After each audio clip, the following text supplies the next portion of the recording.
Welcome to the Slop Farm. Enjoy the video. You begin by making sure the Hiwatch Pro is charged and paired to your phone. Pairing keeps the transfer stable. Once paired, open the Hiwatch Companion app. Grant storage and photo permissions so you can send files. Now choose a square image. You want the aspect ratio to match the watch screen so the app doesn't stretch it.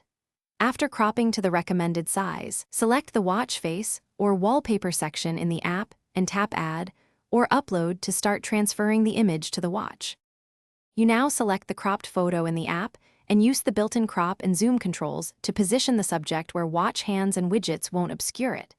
Make small adjustments to brightness or contrast so text, icons, and complications remain readable. Clarity matters more than visual flair. Once satisfied, tap Preview to see how the watch face will look in everyday use. Then press Sync or Apply, monitor the transfer progress, and make sure it completes fully before you disconnect or lock your phone. Once the sync finishes, check the watch face directly.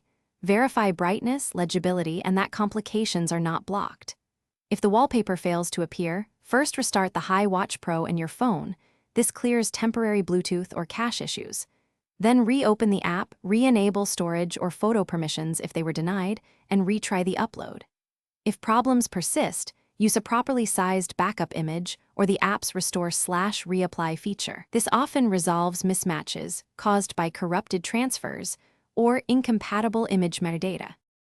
Thanks for watching. Consider subscribing if we helped you today.